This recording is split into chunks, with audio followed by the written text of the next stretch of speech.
The President.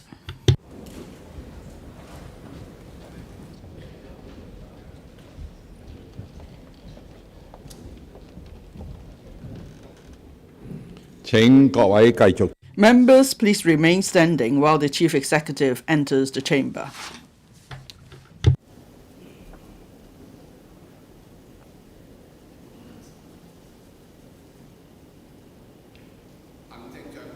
The Chief Executive.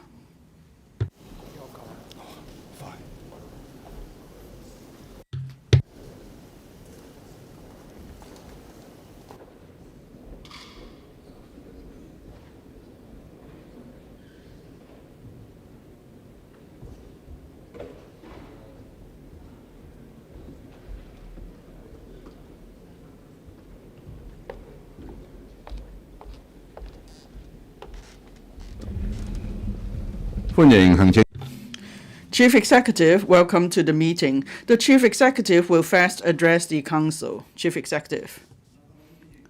President, members, yesterday I delivered my second policy address in my term of office.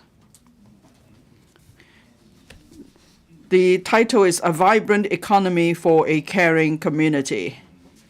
It spells out a key task of the government in the coming year.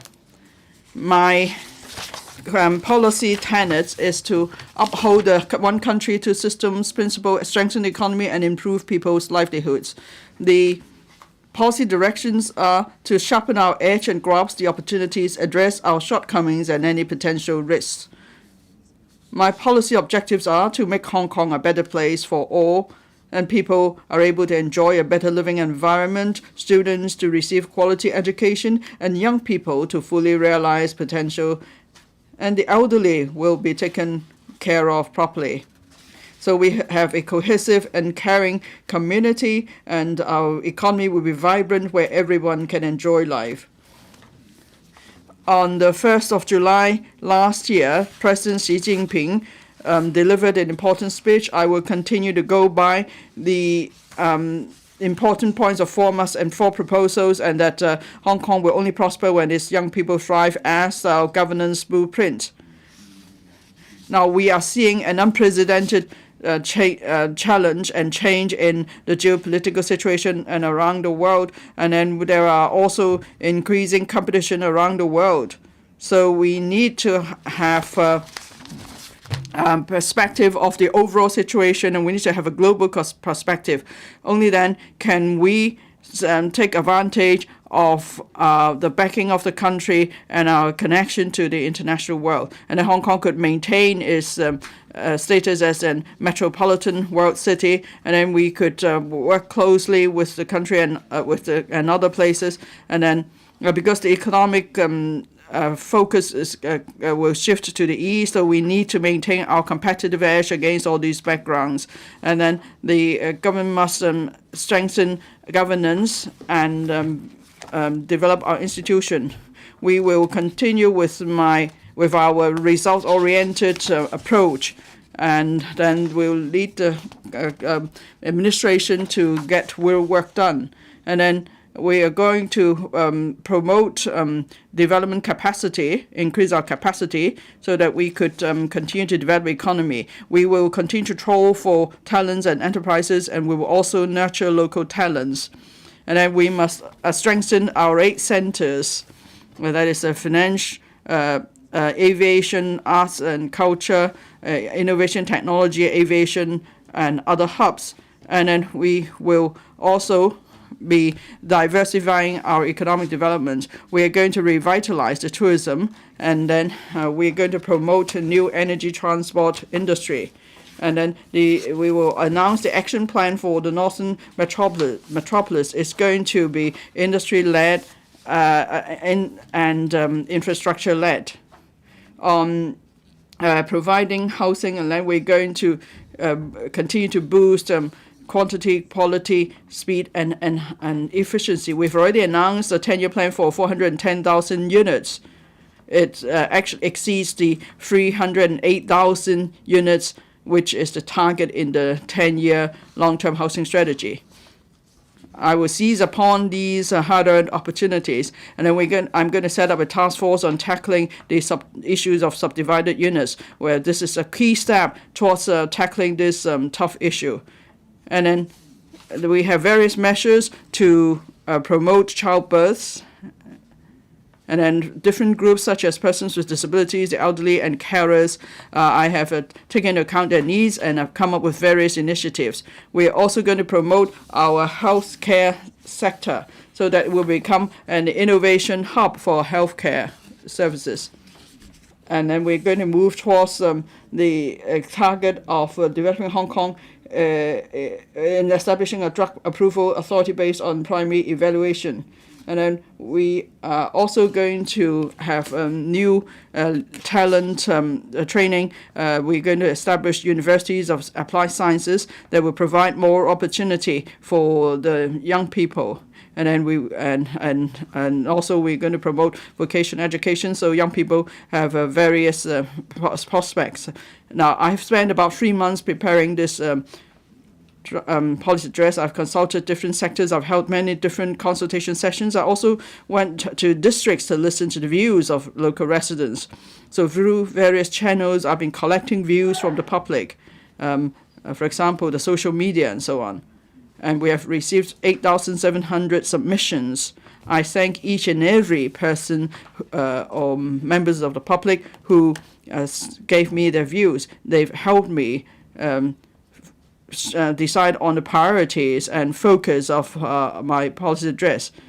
Now, I've also adopted a large number of proposals put forward by members now that we have patriots administering Hong Kong. For example, the new birth cash bonus, promoting e-commerce, developing tourism products with special features, and then promoting patriotic education and developing new energy and so on. Now, I can't read out everything with the time constraint, but this shows that after we've improved the electoral system, there is now positive interaction between the executive and the legislature.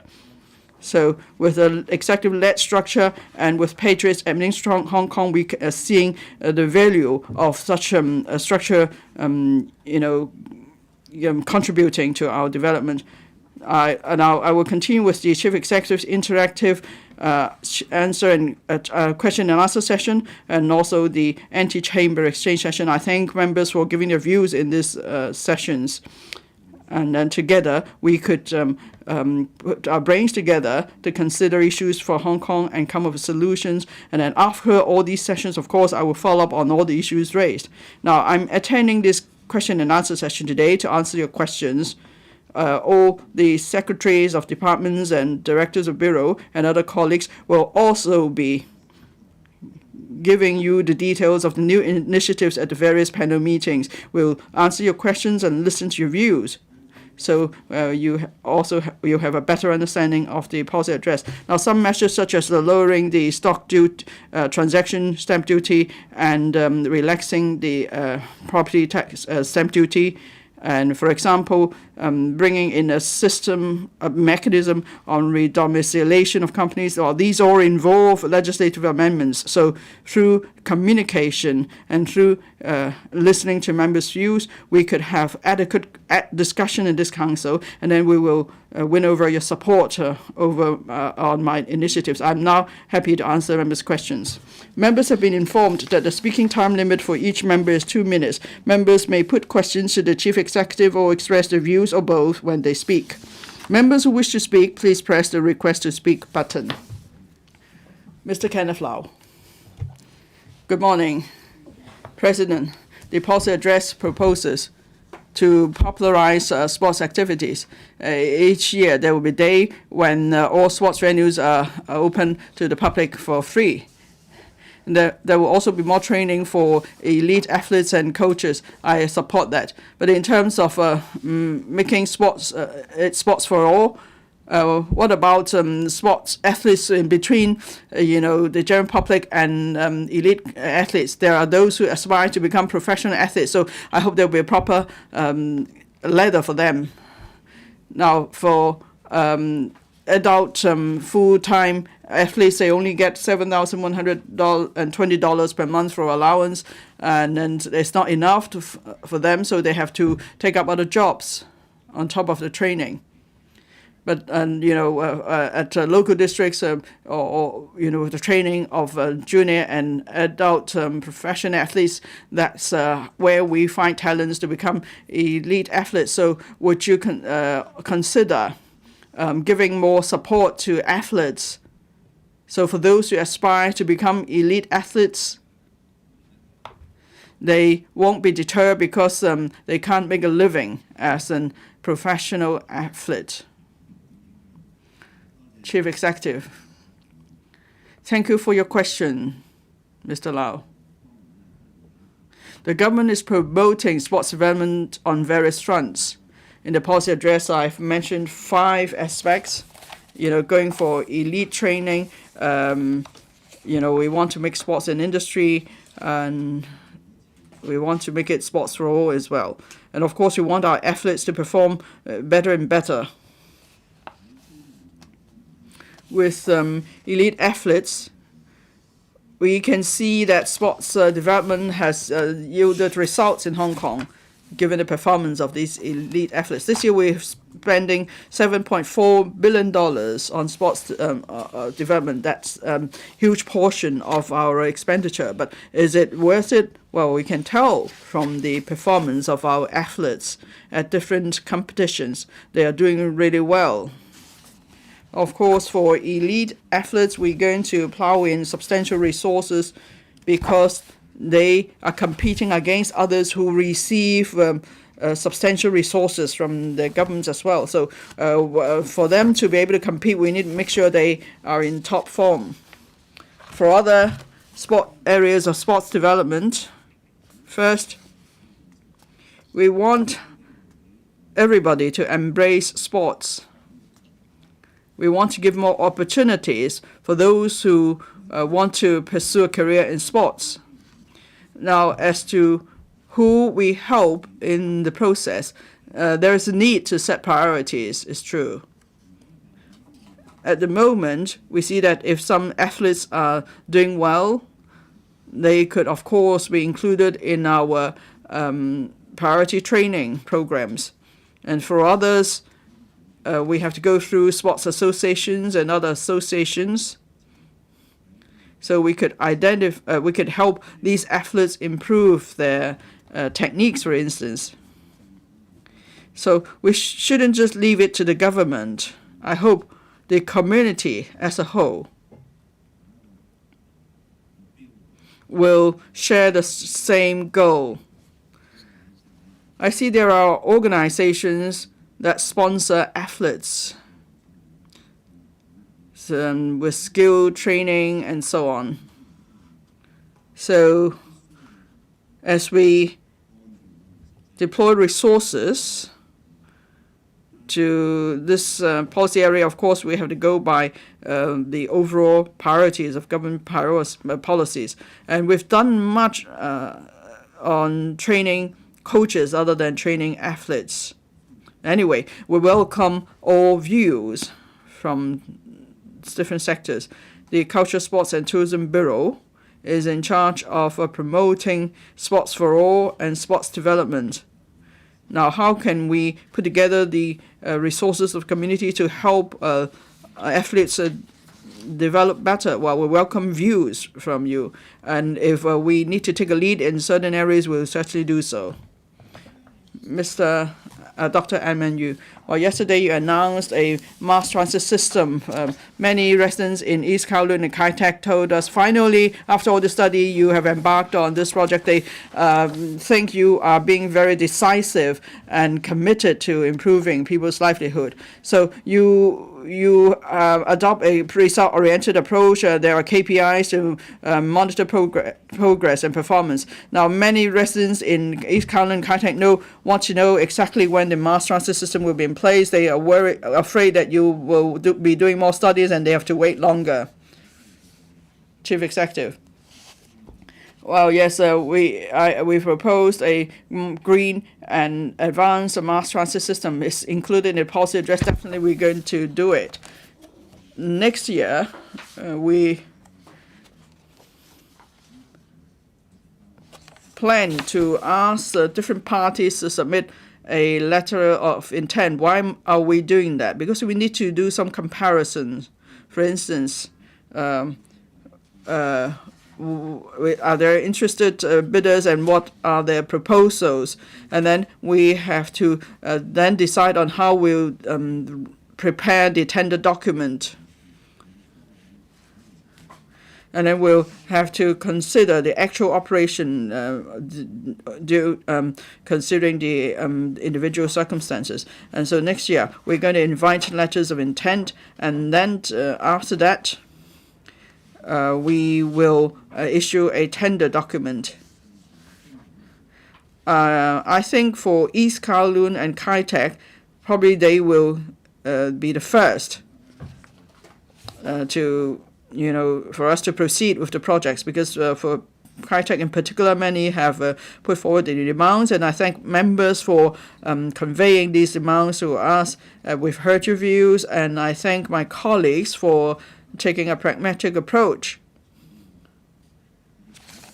Well, yes, there have been various changes, but now we've decided to go ahead with it. It's included in the policy address, and I am result-driven, as you know. Of course, we are more than prepared to listen to more views at the panel meetings or in future when we need to seek funding approval. Definitely, we will have discussion with you, and I look forward to your views.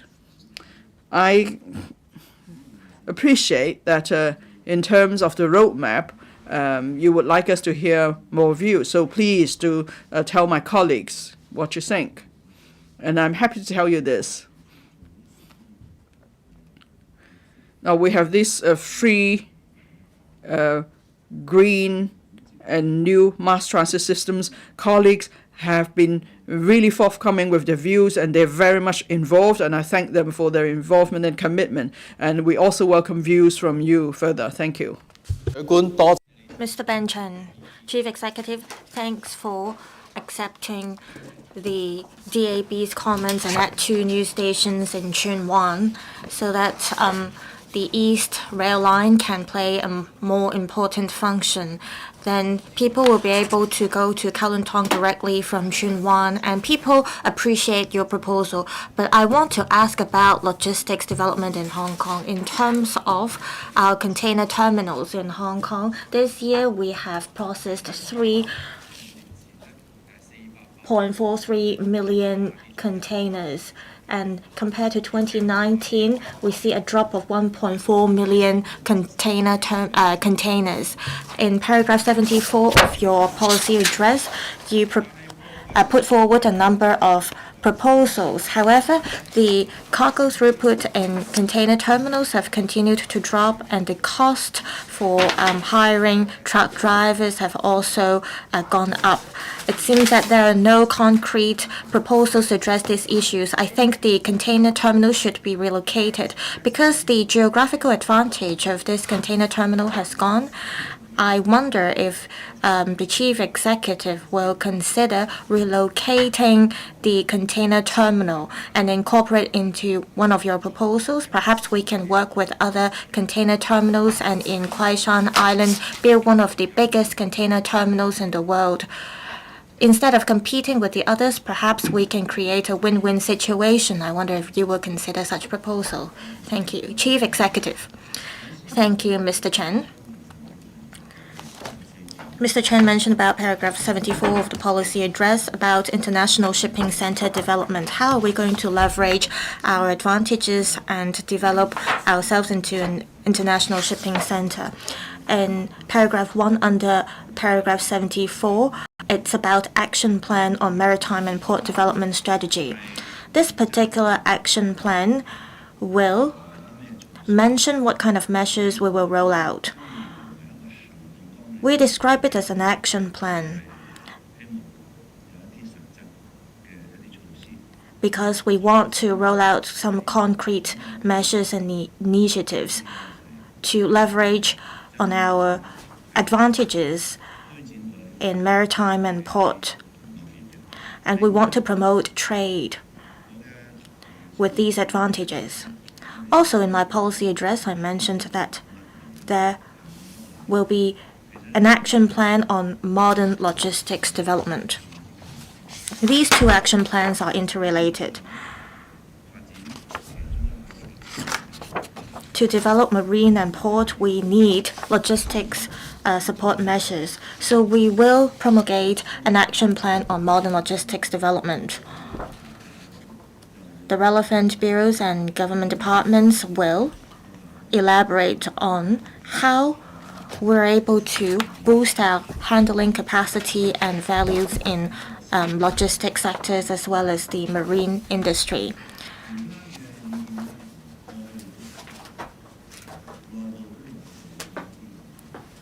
We have conducted internal studies ourselves to set a priority. I think we should catch up with time and yield results first. I also mentioned in my policy address about the advantages we have in the marine sector. In terms of the local maritime network, we are one of the 4 designated arbitration centers in the world, and this is not an easy achievement. Also, in terms of maritime union activities, there are people with influence who are in the local unions, and they are the forces that help drive the development of the sector. We also have high value-added maritime services such as ship rental, and our laws as well as insurance services also have a role to play. Mr. Chen mentioned about the drop of our cargo throughput, but around the world, the trade sectors of different countries have been affected. I understand that the cargo throughput is not desirable in terms of the statistics or figures because of geopolitics as well as conflicts in regions. We are affected. So we will release the details in the 2 action plans. Thank you.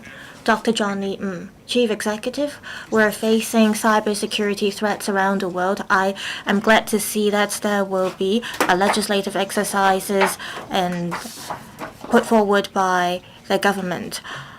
We see cyber threats recently, and this affects the well-being of our citizens.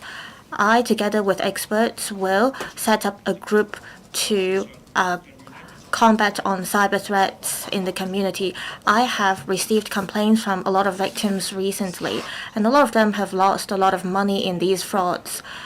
Some aren't able to sleep because of the loss of money. Some are afraid to tell their families about the loss of money. I understand that the police have been working hard to conduct the investigations. However, in light of the large number of victims, I wonder if the Chief Executive have any measures in place to help these victims and prevent these frauds. Thank you. Chief Executive. We will hold the criminals accountable, and we will stand with the victims. That means the devils are the ones who swindle money from people. So we will stand with the victims to pursue the responsibility of lawbreakers. We want to prevent people from falling victim to frauds. The police have done a lot of work in this regard, and together with the trade, they have done a lot. I'm glad that Dr. is going to set up an alliance, which is an anti-scam alliance to help people stay vigilant against different kinds of scams. I understand that people are concerned about these scams, and I understand their situation. Before I became a politically appointed official, I already saw an increasing trend of scams. Well, there is a 24-hour hotline service set up by the police, and together with the trade, when we see some suspected frauds, we try to intercept the lots of money of people. We've helped elderly people as well. We've rolled out different mobile apps recently to help people check if there are suspicious phone calls.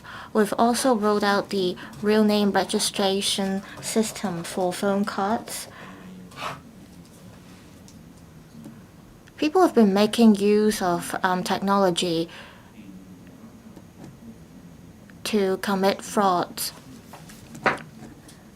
And scam phone calls has been a trend around the world. Hong Kong is not alone in this regard. We are trying to work with the mainland authorities as well as the police on the mainland. I want the Security Bureau to hold more seminars or conferences on anti-fraud efforts. We may need to hold seminars or conferences involving more than one law enforcement agencies or law enforcement agencies from different places. We want to draw reference from the law enforcement effort of the mainland as well as the Interpol. We want to hold international conferences. This is because a lot of times victims have heard our messages from our promotional efforts or publicity work, but they don't believe that they will fall victim into these frauds.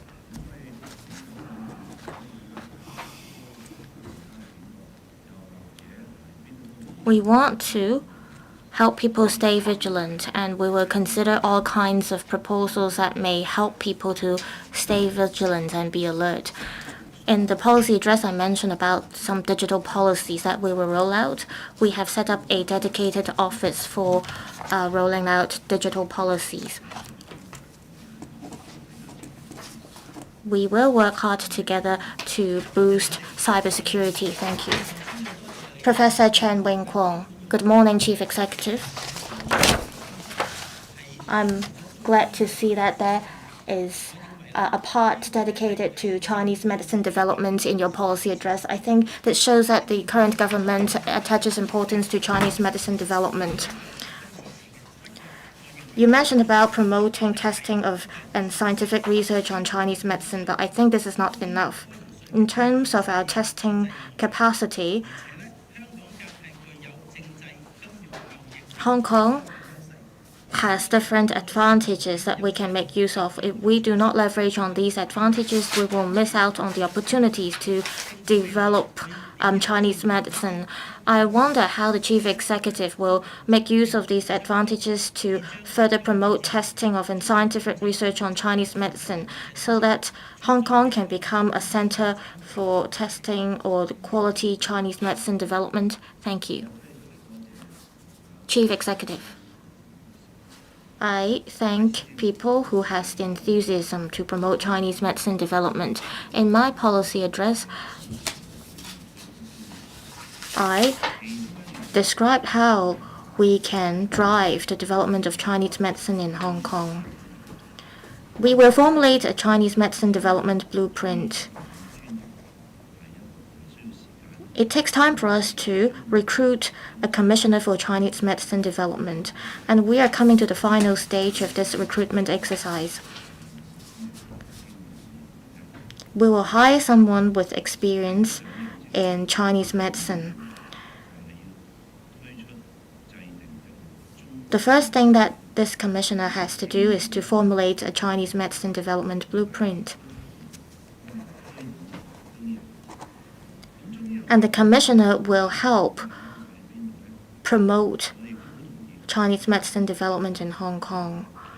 So where do our advantages lie? I agree that it is our testing capacity. Our testing capacity has been recognized by many, and we want to further develop these advantages. I've included this part in my policy address. It means that we will pay a lot of attention and resources in this area. So first, we will develop a digitalized Chinese medicine platform. We will open up this platform. We want to enhance people's understanding and knowledge about Chinese medicine. And after we've opened up this information platform, we'll know how we can do better.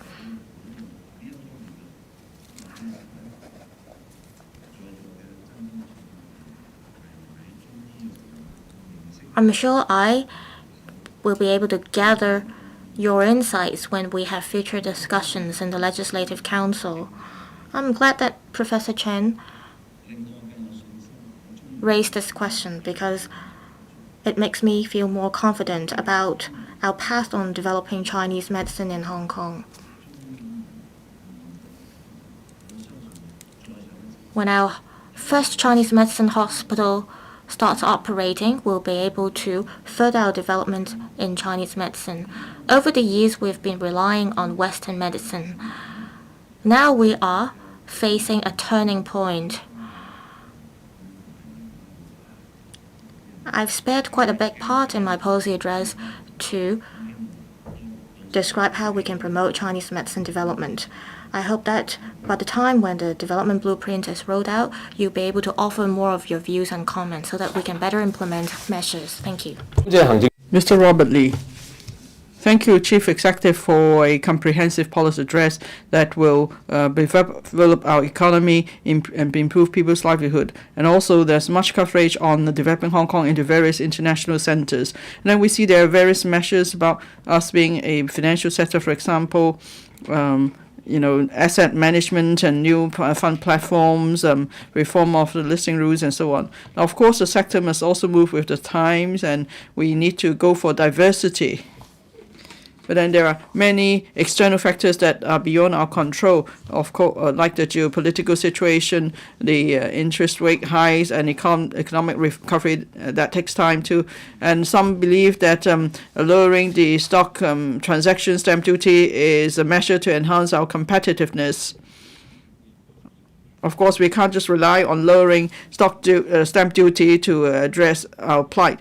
But then the market believes that you are not being aggressive enough in lowering the stamp duty rate, because now we are struggling to survive in our business.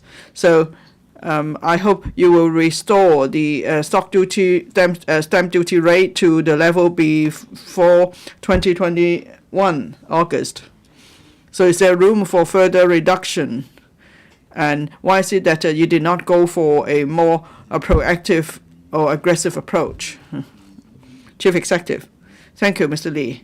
Now, as I decided on various measures I've explained in the policy address, I have considered the task force on enhancing stock market liquidity. I've considered their report. I've actually taken on board all the recommendations in the report. And in the report, there are various measures that would take time to be implemented. For measures that could be immediately taken, that's reducing the stamp duty for stock transactions. The report has offered different options. How much should the reduction be? Of course, it's hard for us to come up with a scientific and very precise calculation because many factors are involved. In the stock market,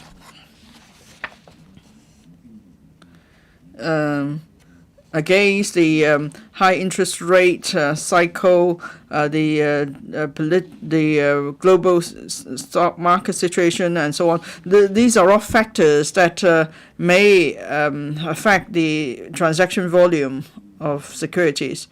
So apart from enhancing liquidity, I'd also like to enhance our competitiveness. So we need to remove the negative factors that undermine ROH. In the past, the rate was 0.13%. At the time, we wanted to, increase our revenue. That's why we chose to increase the stamp duty rate.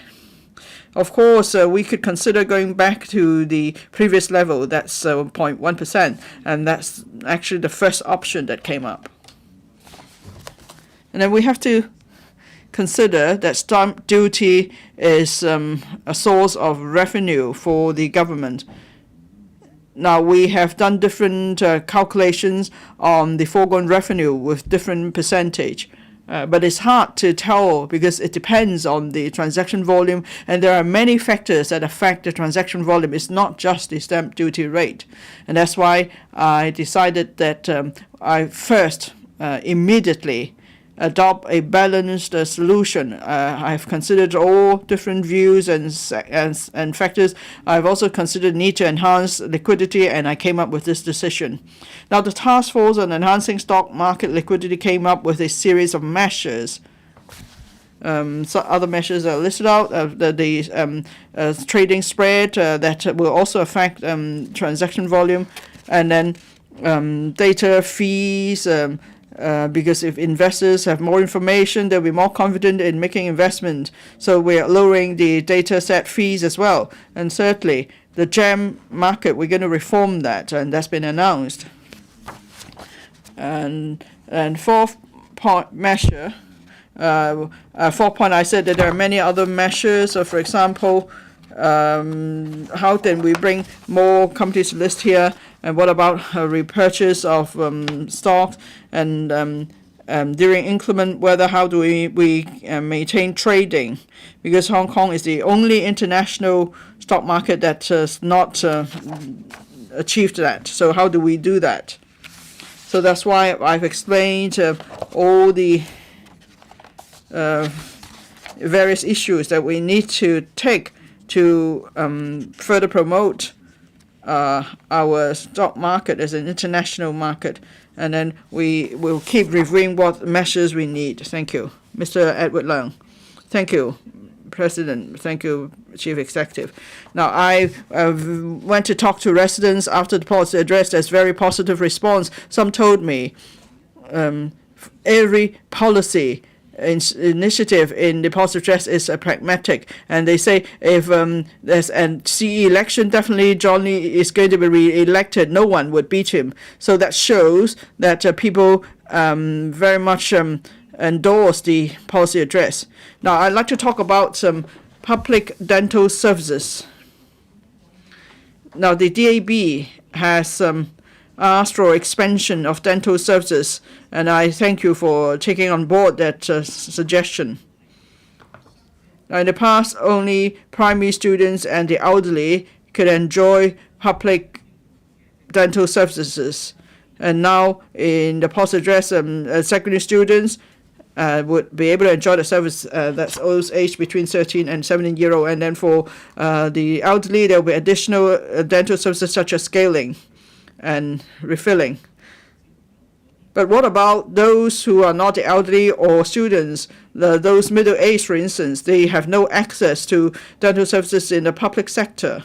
So are you going to expand the services further to cover the middle-aged? Many of us here are the middle-aged. So how can you allow us to enjoy public dental services? Now, I have a suggestion. Can we hire more oral hygienists or and other practitioners other than dentists, dental practitioners? For example, for the primary school students dental scheme, they have oral hygienists and other technicians to help with scaling and so on. So if you do that, then maybe more of us will be able to enjoy the service in the public sector. Chief Executive. Thank you. I'd like to thank you for telling me that some residents have expressed their support for the policy address. I'm grateful that they support us. I must also thank my team, the 3 secretaries of departments, the 15 directors of bureau, and all the permanent secretaries. They were heavily involved in the policy address formulation. They gave their all to the task. In fact, many of the initiatives came from them. So I'm glad that our team is all doing their part to serve the public. And if there's recognition from the public, that would be the best encouragement for them. I'm going to convey the recognition to them. Thank you, Mr. Edward Leung, for telling me about the endorsement of some residents. Now, you talk about oral hygiene. In the policy address, I announced that I said that there's a working group on oral hygiene and dental care. And I've actually taken on board some of the recommendations of the working group on oral health and dental care. They've considered our what we could afford and the various needs, and so some measures came up. And during the consultation, I've heard many views on oral health services. So, as I said, I've taken on board many of your suggestions, especially those coming from you members. Now, I heard just now that the public endorsed our policy address. That means that the views that we collected from the consultation could really help the public, and that's how we could leverage on Hadrian's administration Hong Kong to achieve that. That's great. Now, for other oral hygienists or dental technicians and so on, well, I will ask the working group on oral health and dental care to consider your suggestion, because this is all about health care, technical issues involving dental care. Do we need to have fine division of labor or not? I think we need to leave that to the professionals to consider. Now, of course, there are many involved in the provision of the service. I keep an open mind. I hope the working group will be able to come up with some recommendations after they conduct a study. Thank you. Mr. Chen Pui-Lang. Thank you, Chief Executive. I very much welcome the policy address. I think this is a pragmatic policy address that tries to seek breakthroughs, and it's also taken on board many of the views of the community. And many of the measures are targeted. In the policy address, Chief Executive, you said immediately you will open up the visa policy for Vietnamese, Laotians, and Nepalese. So in trawling for talents and retaining tenants, you pick these 3 countries in particular. What are the considerations? And for these 3 countries, what sort of talents are you eyeing, really? Chief Executive. Thank you, Mr. Chen. Before I answer your question, Mr. Chen, please allow me to give an answer to an earlier question. Now, there are 3 very important secretaries, deputy secretaries of departments who were involved in formulation of the policy address as well, and they actually took up an important role. So I must thank them too here. Now, coming back to Mr. Chen's question, we want to attract talents from different places. So we should adjust our policy to open up the different areas as far as possible for us to draw more talents. Now, for some countries, we used to have visa control. And we probably imposed visa control because of previous problems we had, for example, with illegal immigrants. Some places may pose a threat on that front. So these are the factors we consider. And when we open up visa policy to different places, we have to consider the pace. So we do it, they open up in an orderly manner. Now we see there are some countries that are developing well.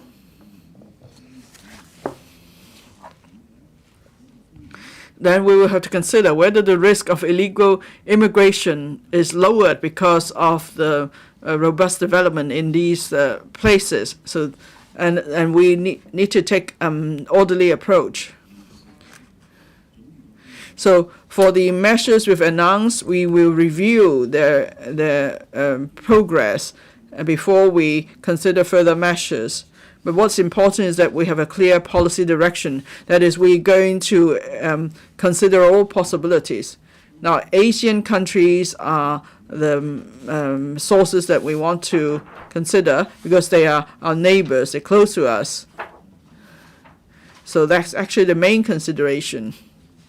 And as we gradually open up our visa admission to different places, while we're able to control the risk, we'll ensure that Hong Kong reaps the most benefit and stay the most competitive. Thank you. Mr. Ring Kong, good morning, Chief Executive. I understand that you are determined to enhance your governance capability. You set 110 KPIs last year in your policy address. I want to know which KPIs you failed to meet and what are the reasons behind. Did you meet particular difficulties in meeting these KPIs? The Legislative Council is supposed to help the government implement its policies. For the KPIs that you failed to meet, will you think about reviewing why you failed to meet these KPIs? Will you discuss with the public and the Legislative Council members how you're going to achieve these KPIs? Chief Executive. Thank you, Ms. Kong. I understand that Ms. Kong really adheres to this result-oriented culture that I proposed. I have mentioned time and again that the reason for me to set up these KPIs is because I want to be able to achieve a result-oriented culture. In the past, we emphasized procedures, we emphasized controls. It's not wrong to stick to these targets. However, we have to make sure that the public can actually benefit from our work. So the first thing that I propose is we have to change the culture of the government. I want to attach importance to results. I've heard people saying that the government has worked a lot faster and there's greater cooperation between different government departments, especially during Super Typhoon and the once-in-a-century torrential rainfall. As Ms. Kong said,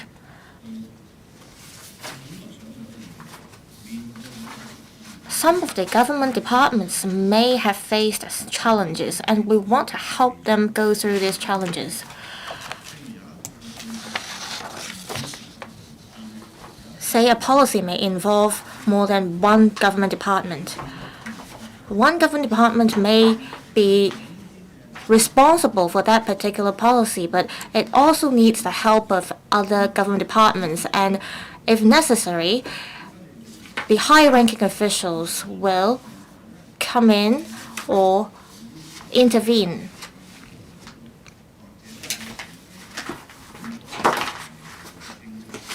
Say a government department fails to meet a certain KPI, as someone who comes up with the policy, we may be able to help solve or tackle these challenges. In the future, Ms. Kong may also give a helping hand to the government to help us achieve the targets. If you look at the appendix of the government of the policy address, among the 110 KPIs, at least 4 of them were not able to be materialized. I've studied the reasons behind the failure. There are some objective reasons behind it.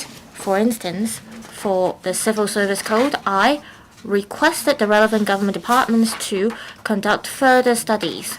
That's why we didn't meet the particular API. For the other ones, after I received the comments from the particular advisory committee, I asked them to revise their comments or report. That's why we failed to meet that particular API. And for the other ones, we needed more time to work on the particular target. And I think it's reasonable. And for the final one, it involves consultation to be carried out in professional services sector. And I agree that we need further consultation. So there are 3 parts to this appendix of the policy address. Some of the work, there may be hiccups in the interim period, but in the end, we're able to achieve the target. So I don't blindly follow the KPIs. I look at the objective reasons behind if a particular KPI cannot be met.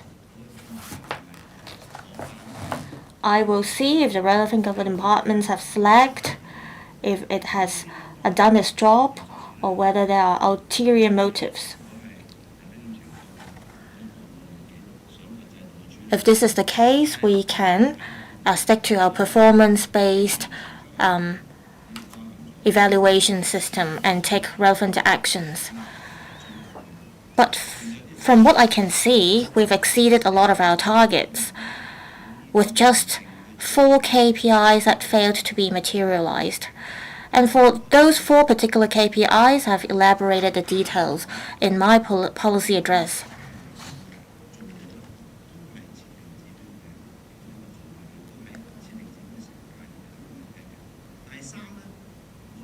So I've explained the challenges that we have experienced as we try to meet our KPIs. Also, I do not want our government departments to blindly follow the 110 KPIs that I proposed last year, as well as the 150 KPIs that I proposed this year. It's impossible that we just work on this 150 KPIs this year or 110 KPIs last year. I set these KPIs because I want to tell that these are the areas that we focus on. And the government departments who are responsible for the relevant work, they all work very hard. So I thank their effort, but we can always do better. What is most important is that members of the general public can benefit from our policies and measures. Mr. Lam Chun Sing. Chief Executive, recently there have been some fatal occupational incidents. You didn't mention about occupational safety in your policy address, but in the annex there is a KPI that is relevant. In the next 5 years, you want to reduce the accidents for every 1,000 workers by 10%. I understand that some contractors that fall behind their standards have been deregistered, but there are challenges that we will face if we want to achieve this particular KPI. For instance, are there safety elements in the construction of buildings so that there will be fewer risks as we carry out the repair works? Also, for principal contractors, when they monitor the work of their subcontractors in occupational safety, are they responsible or should they be held accountable? Should they not outsource all the works to the subcontractors? Also, for construction sites with confined spaces, should we revise or amend the relevant code of practice? I wonder if the Chief Executive will consider setting up a high-level committee or a working group to review what kind of work we can do so that we are able to achieve the KPI concerning occupational health and safety. Thank you. Chief Executive, in terms of occupational health and safety, the government attaches a lot of importance. The Legislative Council has passed the relevant legislation in increasing the penalty concerning occupational safety and health. But just by raising the penalty is not enough. We have to promote an occupational safety and health culture, and everyone is responsible for it. The government is also responsible. We have to make sure that we have enough penalty in place. Also, within the government departments, we have to carry out enough inspections and we have to monitor the industry. More importantly, each stakeholder should attach importance to occupational safety and health. First, in terms of construction site management, the persons in charge are key. We want to make use of technology. To put it simply, I see that in some places they adopt robotics technology, and it helps reduce site accidents. Also, we have to raise the safety awareness of construction workers. In some cases, the construction safety measures could have actually been boosted. And these can all be done by construction workers. To ensure we can promote the occupational safety culture, we need the effort of everyone. We need the effort of people who manage construction sites, those who operate construction machines. And we have to have good practice, including good division of labor. And we need the collective effort of everyone. Within the government bureau and government department, we've been promoting occupational safety culture, and we want to build this culture with the trade. It's not easy to change the culture within the trade, but we must do it. I see that the industrial accidents, well, if we just look at the number this year, if we compare the number between 2021 and 2022, we see a drop of some 60 cases. Of course, we can still do better.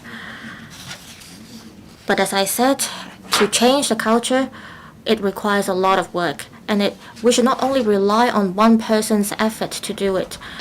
We will continue to promote education and such culture and management practice with the trade. Thank you. Mr. Benson Luke. Good morning, Chief Executive. Hong Kong will only prosper if its young people thrive. President Xi, in his important speech last year, had expectation on our work on promoting youth development. And you also spared a part on this in your policy address. We have to help the 4 hurdles that young people face. Be it the youth development blueprint or your policy address, we see that there are measures to help promote education, entrepreneurship, housing, etc. for young people. I see that the government has been listening to the views of LegCo members and our young people. For housing in particular, if we ask our young people whether it's easy for them to get on the housing ladder, I believe the answer is negative. I understand the government has done a lot of work on housing. However, a lot of young people aren't able to even pay the down payment. Some say that they have to work continuously for 20 years and they still aren't able to purchase a home.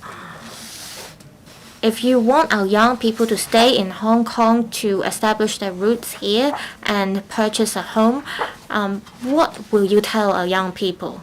Thank you. Chief Executive. On the policy address, I mentioned housing and land. I said this is our very top priority. So I take very seriously housing supply, whether it's in the public sector or the private sector. If we have sufficient land, then we have sufficient housing supply to meet market needs. When we help young people to buy a home, well, we have the Home Starter Scheme is one of the measures, actually, to help young people. Now, in fact, in the past, 85% of the first home buyers are those aged below 45. So we are actually helping this group. If we have sufficient housing supply, I believe housing prices will be stable. And as young people begin, establish a career, then it will be easier for them to buy a home. We've also done much in helping people to get a mortgage. For example, a property worth $10 million. And we have various insurance schemes, so people are able to get a 90% mortgage. So we are using various means to help young people buy a home. But buying a home is an issue for the whole of Hong Kong. Our current policy is to reinforce every step of the housing ladder.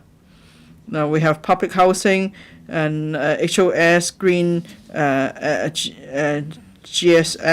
and subsidized housing and private housing and so on. So we want to have a housing ladder so people are able to meet their housing needs based on their own circumstances. In terms of supply, we've announced the figures because we have more spade-ready sites. And in the policy address, I mentioned that we have sufficient supply in the next few years. Of course, we have to consider the market situation as well. And then we are able to predict the trend of property prices. Now, what the government wants is stable housing market, and then people could do their own calculations and have regard to their own circumstances and buy a home that they can afford. Of course, they have to consider their own monthly income and see how much of a loan they can take out. So we are, slowly, increasing our supply, and then with the most important is that we have a good economy. If there's good economic development, people will earn more, and then they will be more confident in buying a home. They could afford to buy a better home too. So that's why we need to promote economic development. And then we have to help different sectors in the community to meet their needs. There's also support from the government. So for the disadvantaged, they are protected by the government's safety net. Thank you. Mr. Louis Long. Thank you, President. Good morning, Chief Executive. First, I must thank you for accepting our views, and you've decided to relax the property cooling measures that have been in place for over a decade. Now, I've been asking for complete removal of those measures. It's not the case, but still, I hope that you will continue to monitor the market. And if you see there is no speculation even after easing the measures, then you will agree to remove all the cooling measures. Now, on streamlining the administrative process to speed up the supply of land and speed up housing production, well, I'm all for that. Well, it was a long day yesterday, and last night I studied your policy address carefully. Even for the KPIs in the appendix, I've studied all of them. But I find that in the appendix, it seems that there are no KPIs on streamlining the administrative process. Maybe because I was too tired, I didn't catch those KPIs. But if that's not the case, can I ask the Chief Executive this? For the streamlining of administrative processes, would you also set KPIs? Chief Executive. Thank you, President. Thank you, Mr. Long. Mr. Long, I've been following your views made publicly on these issues. So apart from collecting views from the public, I follow your speeches in this council or on public on occasion. So I have a good idea of members' views on different issues. Yes, Mr. Long wants us to go all out in removing the cooling measures. But I think in terms of the direction, I think we do see eye to eye, but it's a matter of the pace or how far we go. This time, I proposed how far we should go, because some still think that property prices are high. Housing is still not so affordable to the public. So that's why we need to strike a balance. And this is a decision after considering all factors. Mr. Long studies very carefully every aspect of the policy address. I thank you. Well, I must thank my colleagues too. This is the hard work they've put in to this policy address. So when you read the policy address so carefully, my colleagues will be happy. It's like, someone writes a book and then there are readers. Of course, the author will be happy. So thank you. And on streamlining the administrative process, we can certainly always do better. If I set a KPI, let's say I set 3 KPIs and they just try to meet the 3 KPIs, but in fact they have 6 KPIs in mind. And if I've only set 3 KPIs, they say, well, it's fine, we just meet the 3 KPIs and that's good enough. And that's not what I want to see. That's why I say there are KPIs only on specific items. There are reasons for setting KPIs for only certain items. Is our judgment after all.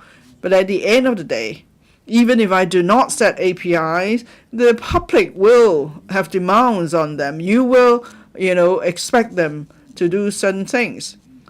So that's why when it comes to setting KPIs for different policy measures, we have thought through them very carefully. And sometimes, KPIs could be contradictory for different departments. For example, there are case studies. Say one business wants to make a loan, the other just wants to make sure there is no bad loan. And so that's a conflict in itself. And when you set KPIs, you need to make sure that there is no contradiction between different departments. That's why when we set KPIs, we have to be very careful to think it through carefully. So for various reasons, we've only set KPIs for some measures. But of course, if you want to suggest KPIs, I'll be happy to listen to that. I think at the end of the day, it's all about benefiting the public, and we do see eye to eye on that. Ms. Nixie Lam, thank you. Chief Executive, you have various measures to promote childbearing. On behalf of many young couples who want to be parents, I must thank you. Now, first, you have announced this measure to give out a red packet. And then we have advocated extending the period for keeping frozen embryos. There's no measure in that respect. And then there are other measures to increase the quota for public service, for example, and we support that. I think it's all about creating an enabling environment for people to have children. So we need to work together with the business sector. Now, we want to encourage the business sector to provide a family-friendly workplace. This is a key reason for people to decide whether to have their first child or second child. They're worried that they have to take care of the children while they work. Now, there are bus companies that are studying providing child minding service next to their bus depots. For big companies, if they set up child minding venues, there's no need for them to pay for everything. The government may give them subsidy, but then maybe they need to apply for a site, and then there may be a fire services consideration, land use issues, and so on. So if the government could relax certain policies while making sure safety is put first, I believe that will help to encourage companies to provide such facilities, and then it will be a good enabling environment for people to have children. Thank you. Chief Executive. Thank you. As I consider measures to promote childbearing, I've actually watched some of your interviews and TV clips. And so the Chief Executive actually works very hard. I follow very closely views of yours expressed through various channels, because we are working together to build a better Hong Kong. Now, I've actually considered many different views. Various suggestions were made to me on this issue. I've also compared the practices of different countries. Some of the measures we've come up with that they have not, and for some other measures, in their own countries already, they're not very effective, and if they are put in place in Hong Kong, it will be even less effective. Now, Ms. Nixie Lam has proposed extending the period for keeping frozen embryos, but frozen eggs rather. Frozen eggs. But then, in terms of healthcare policy, we want to encourage people to have children as early as possible when they are in the best health condition. And in any case, 10 years is a long time. So that's why I have not taken on board this suggestion. Because in terms of healthcare policy, the healthcare sector would actually advise people to have children as young as soon as possible. Because parents are healthy, that means the children will be healthy too.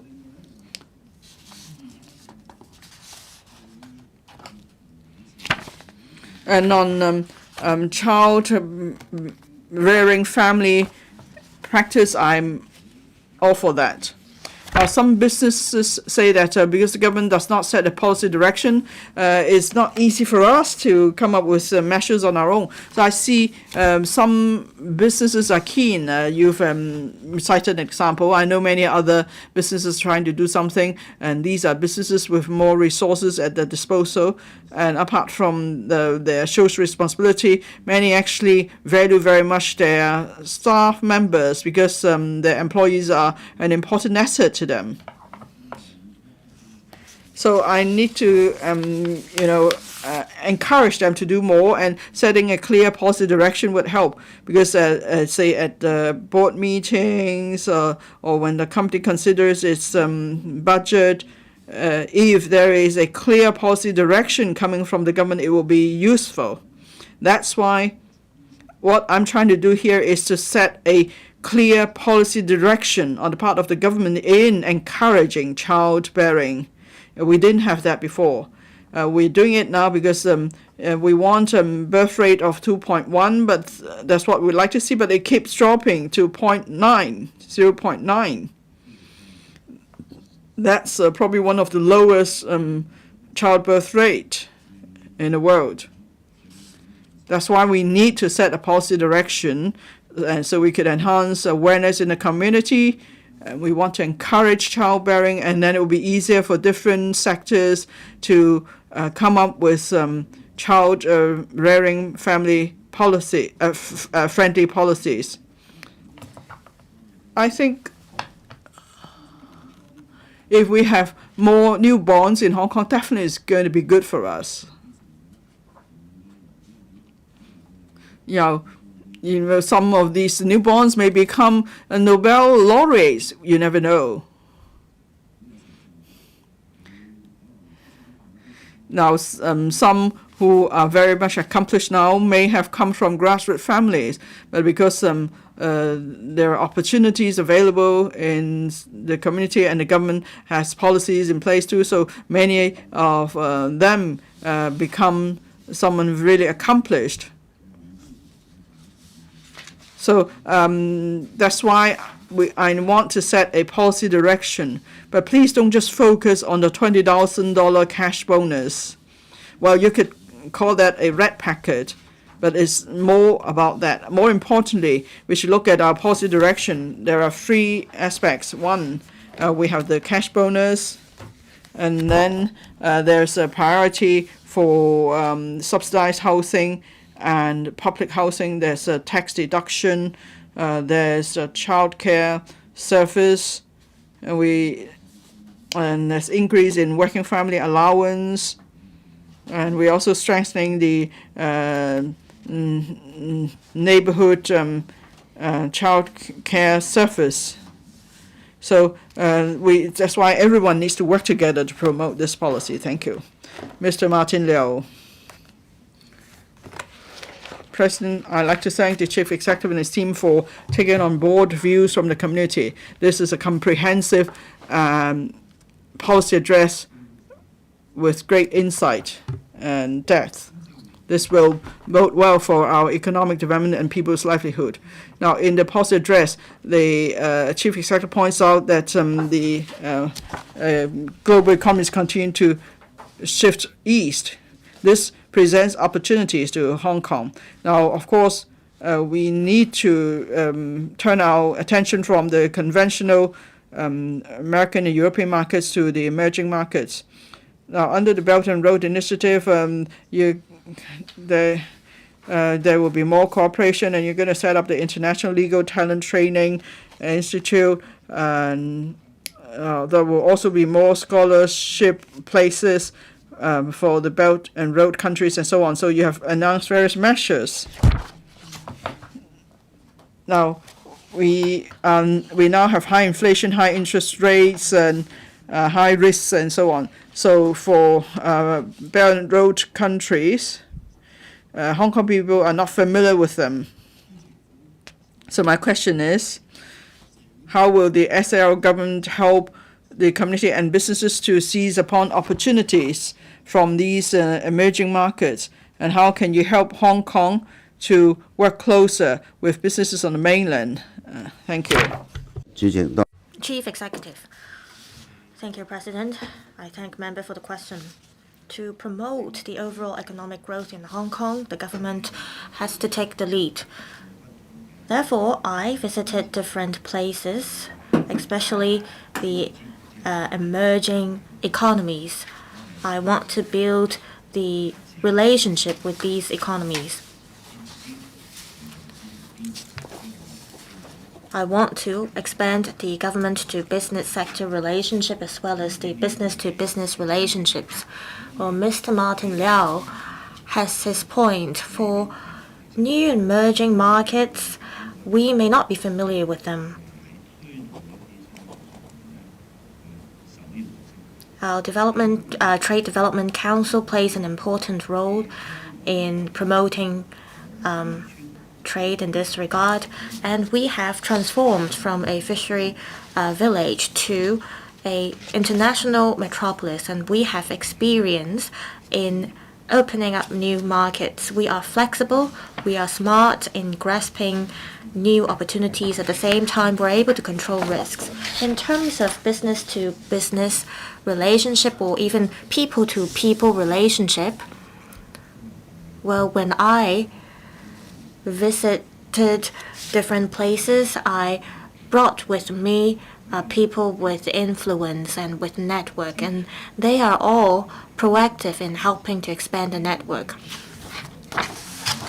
We do a lot of follow-up work afterwards. They may not be reported by the media. For instance, for the Dubai Chamber of Commerce, it wasn't set up in Hong Kong, but it's going to be set up here.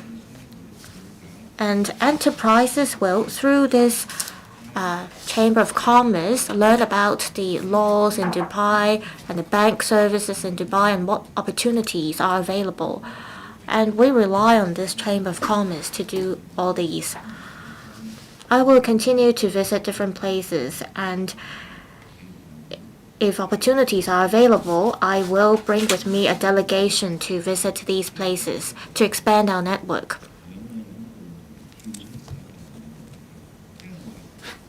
We need concerted effort in this regard. We have competitiveness.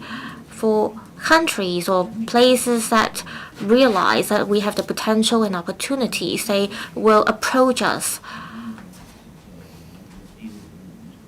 There have been some successful deals. For instance, one time I brought an enterprise that is engaged in new energy transport, and at the end we were able to sign an agreement with the country. And enterprises in that country are interested in Hong Kong, and they're able to think about coming to Hong Kong. And we rely on the Trade Development Council to help promote Hong Kong. And I'm going to set up more ETOs to expand our promotional effort. We have Invest Hong Kong, and it tries its best to disseminate relevant information. I hope that our business sector or chambers of commerce will play their role as well. We need to work hand in hand and do our part in our roles to make contributions. The government will take the lead and open the door for everyone, and together we will be able to open more small doors and windows and bring about new opportunities. Thank you. Mr. Adrian Ho. Good morning, Chief Executive. This August to September, in 22 transaction days, the transaction volume was lower than $100 million. On the 7th of September, some 700 stocks saw 0 transactions. We are facing great challenges in Hong Kong, and it affects the confidence of people here. I think the government should bring people out of this challenge. I wonder what the chief executive will do to help stimulate the stock market so that people will resume their confidence in Hong Kong's market. Also, the financial secretary estimated that the financial deficit would be $140 billion, and our reserve has dropped to $820 billion. How is the government going to pull together enough resources to ensure that all large-scale infrastructure projects will be completed? Members usually ask just one question. In order to leave enough time for other members to ask questions, Chief Executive, please try to just respond to one question. Well, I will try my best.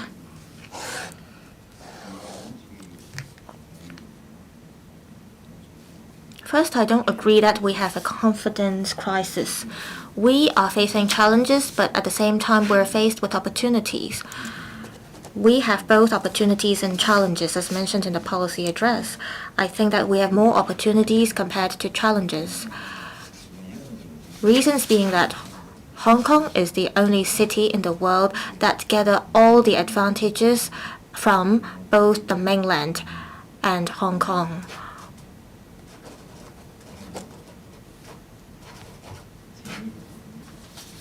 We should be alert, but we should not be too scared. Our greatest source of confidence comes from our country. In the policy address, I mentioned that the greatest opportunity we have is our country.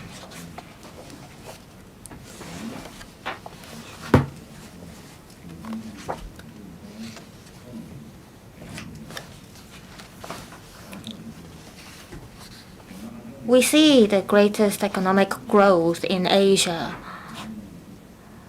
The average economic growth in Asia is higher than that of the rest of the world, so we focus on Asia. Hong Kong is a special administrative region in China, and we are also a major city in Asia. With just 5 hours of flight, we're able to reach half of the destinations in the world. So we should not underestimate the risks that we are facing, but at the same time, we should reinforce our advantages. We should grasp the opportunities, address our shortcomings and any potential risks.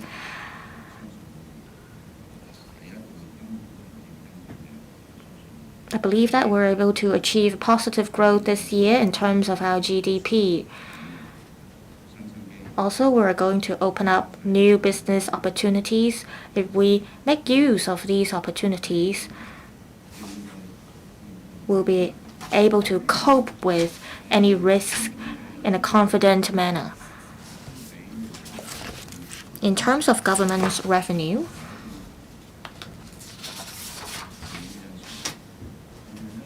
we are facing some negative factors.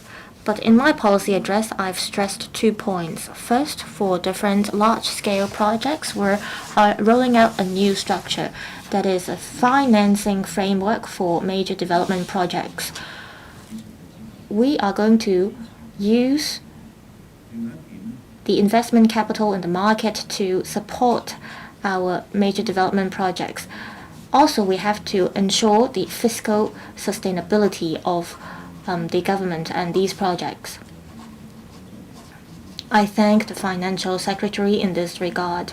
He has spent a lot of time to ensure our fiscal sustainability. Of course, we are met with challenges, but as mentioned in the policy address, we have both strengths and weaknesses. We need to address our shortcomings. But at the same time, we should not undermine ourselves. We should not be overly confident. We should make a just judgment on the situation, and we should follow the 14th five-year plan to develop 8 centers. It is our country's policy, and we're going to get the support from our nation. As mentioned in the policy address, we are getting the support from our country to develop our economy. And this is the greatest source of our confidence. Also, we are highly internationalized. We are connected with the world. We have people who meet international standards who are able to provide services. We serve as both the super connector as well as a role which helps boost the value of super connector. Thank you.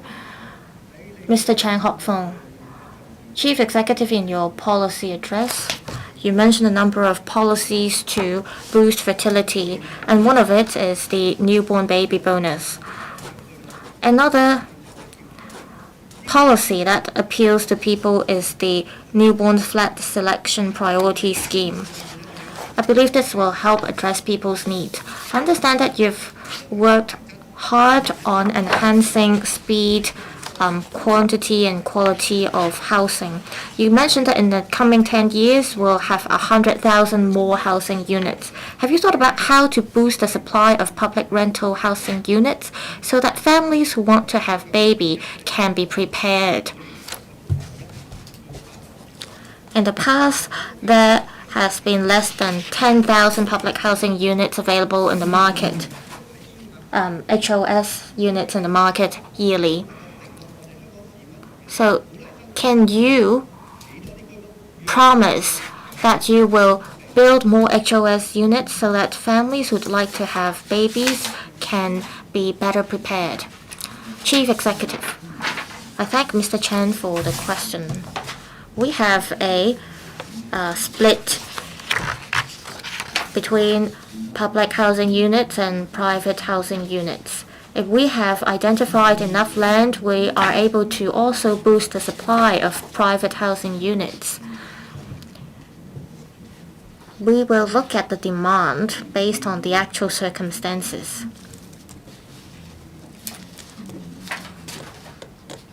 It's never easy to distribute resources evenly. Where should we put more resources into? This is the question that we have to think about, and we have to ensure that we have enough supply of home ownership scheme units.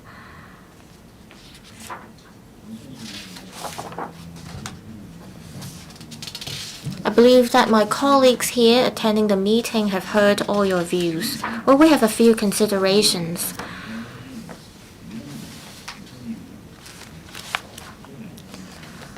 Well, the situation is different every year. In the coming 10 years, we are able to build 410,000 housing units. But the situation every year varies. For the first 5 years, we will see fewer supplies. but in the following 5-year period, we'll be able to see more supplies.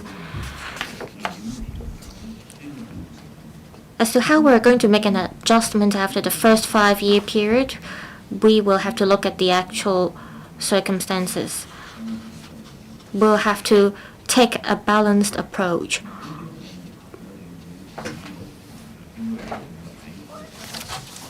As to where there will be room for adjustment for particular projects, we will look into it. Chief Executive, are you prepared to take one more question? Sure. Ms. Jofi Chen. Thank you, President.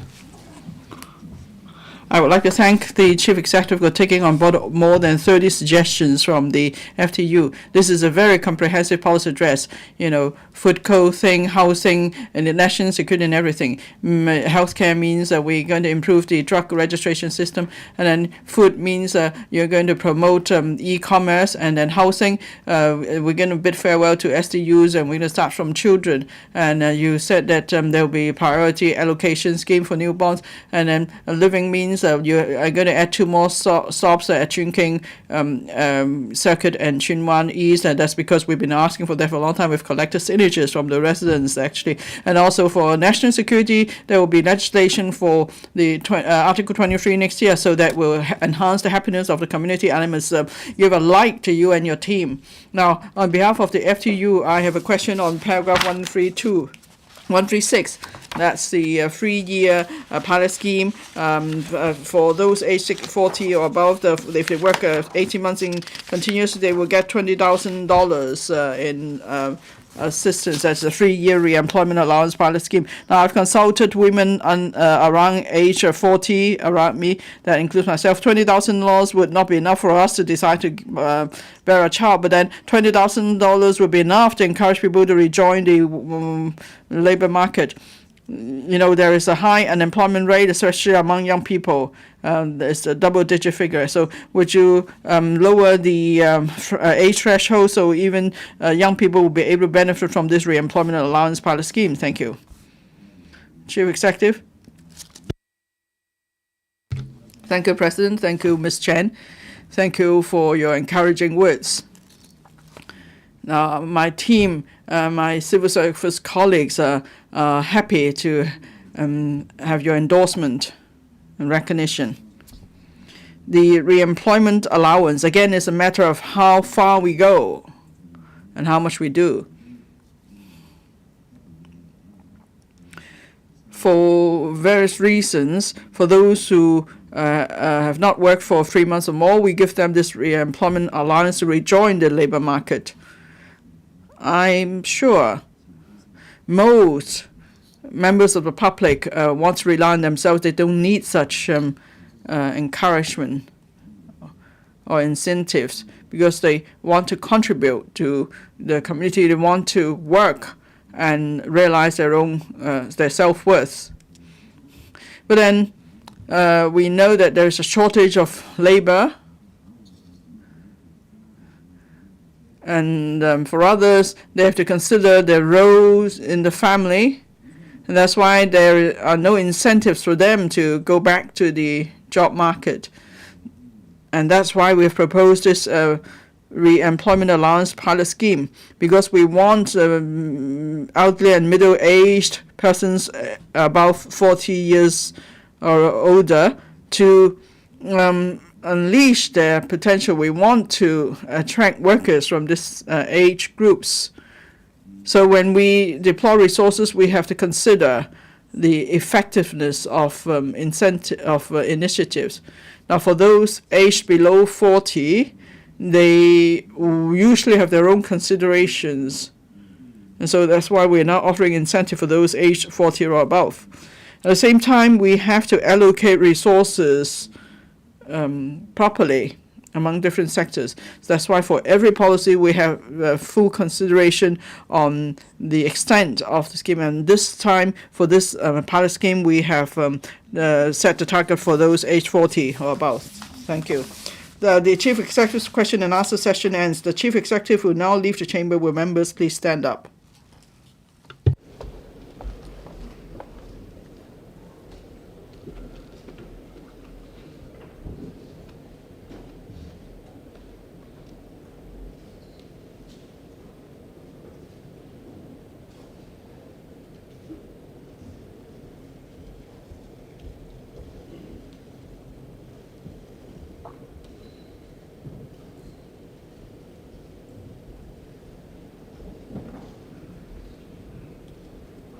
我現在宣 I now adjourn the council until 11 a.m. on Wednesday, the 1st of November 2023.